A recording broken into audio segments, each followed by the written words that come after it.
Salam, kanalıma xoş gəlmisiniz. Bugün türklərin üsulu ilə bardaqda kek hazırlayırıq. Dadı çox gözəl idi və çox yumşaq idi. Əminəm ki, siz də bu reseptlə çox qəşəng hazırlayacaqsınız. Əvvəlcə 4 yumurtanı qırırıq və içərisinə 1 stəkan şəkər tozu əlavə edirik. Stəkanın ölçüsü 200 mg idi. İstəsəniz əl mikseri ilə də eyni işi görə bilərsiniz. Daha rahat və daha tez olsun. Böyük bir fərq olmur, yəni qabarmasında və bişməsində. Çünki biz bunu sobada yox, parda bişirəcəyik. İndi bişirmə qaydasını da göstərəcəm. Ona görə də mən çırpıcıdan istifadə elədim. Yəni siz necə istəyirsiniz, o cür istifadə edə bilərsiniz. Artıq burada görürük ki, şəkər tozu yumurta ilə tam həll olur və bu formaya gəlir. Biraz da qarışdırıram. Mən videonu kəsmişəm o hissədə. Baxın, rəngi belə ağarmalıdır. 1 stəkan duru yağ əlavə edirsiniz. Mən istifadə etdiyim markanı indi dəqiq bilmirəm, amma yəni fərqi olmaz yəqin ki. Qatıqdan istifadə elədim, çünki qatıqla istifadə edəndə daha yaxşı dadı olur. Yəni istəsəniz süddən də istifadə edə bilərsiniz, amma süd istifadə eləsəz qabartma tozu əlavə eləyəcəksiniz. Yəqin ki, bunu hamı bilir. Qatığın içərisinə 1 çay qaşığı soda, 1 çay qaşığından birazca az soda əlavə eləyirəm ki, qatıq bu şəkildə olsun və qatıq bu formada olanda belə qabarır da, yəni daha yaxşı köpməsinə səbəb olur. Anamın mənə dediyi, əminəm ki, bütün anaların bildiyi, sadəcə cavan qızların bilmədiyi bir şey də bölüşmək istəyirəm. Əgər qatıq və sodadan istifadə edirsinizsə, mütləq şəkildə hazırladığınız məhlulu birazca kənarda qoymalısınız. Çünki soda çox qabartır, yəni qəşəng yumşaq olmağına səbəb olur. Yəni əgər soda vurursunuzsa qabartma tozundan istifadə eləməyəcəksiniz. Onu da qeyd edim. Bir paçka da vanil əlavə eləyirəm. Yəni fərqi yoxdur, məhlul qabın içərisində qaldı, kənarda qaldı.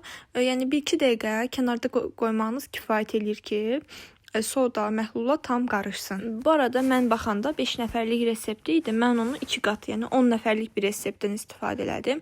Əgər siz 5-6 nəfərlik reseptdən istifadə eləmək istəyirsinizsə, verdiyim ərzaqları tam-tamına 2 qat yarısı qədər istifadə edəcəksiniz. Məsələn, 4 yumurta vururamsa 2 yumurta, yəni hər məhsuldan 2 qat qədər az istifadə edəcəksiniz. 2 qaşıq tam, 1 qaşıq da belə səpələmə kakao əlavə edirəm. Kakaonu çox yaxşı qarışdırmalısınız, çünki əgər mən eləməmişəm, məsələn siz də mənim kimi eləməmisinizsə, içərisində yumru-yumru toplar kimi qala bilər. Ona görə də birazca bu hissədə yaxşı qarışdırmaq lazımdır.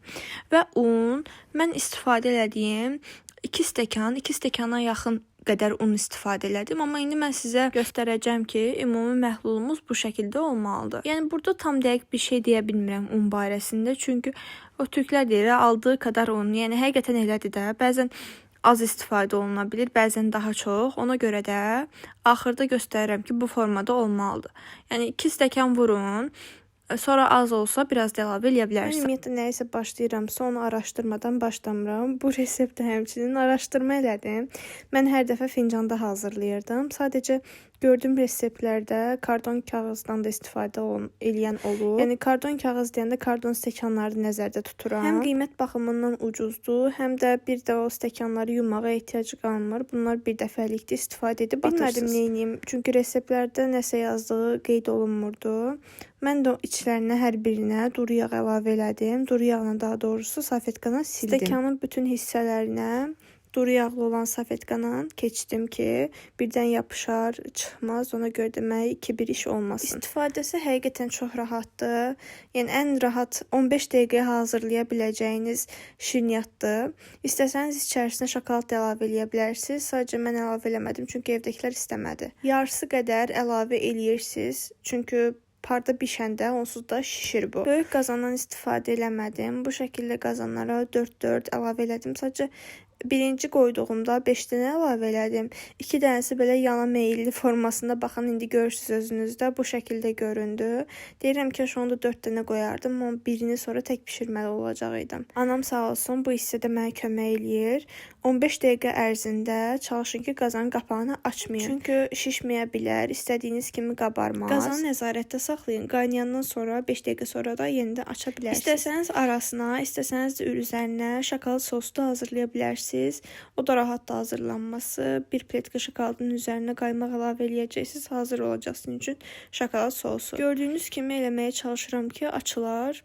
düşə bilər, amma düşmədi. Ona görə də bu şəkildə kardonları çıxardım içərisindən və bizim artıq bardaq keklərimiz hazır oldu. İşin ən rahat və ən zövq verən hissəsi bu kekləri stəkanın içərisindən ayırmaq oldu. Heç kimə icazə verməyin bunu eləsin, çünki bunu eləmək çox gözəldir. Videoda bütün detayları və püf noktaları sizin üçün verdim ki, siz hazırlayanda sizin üçün rahat olsun. Videomu bura qədər izləmisinizsə, kanalıma abunə olub mənə dəstək olmağı da unutmayın. Bu da artıq yekun nəticə. Bizim bardaq keklərimiz hazırdır.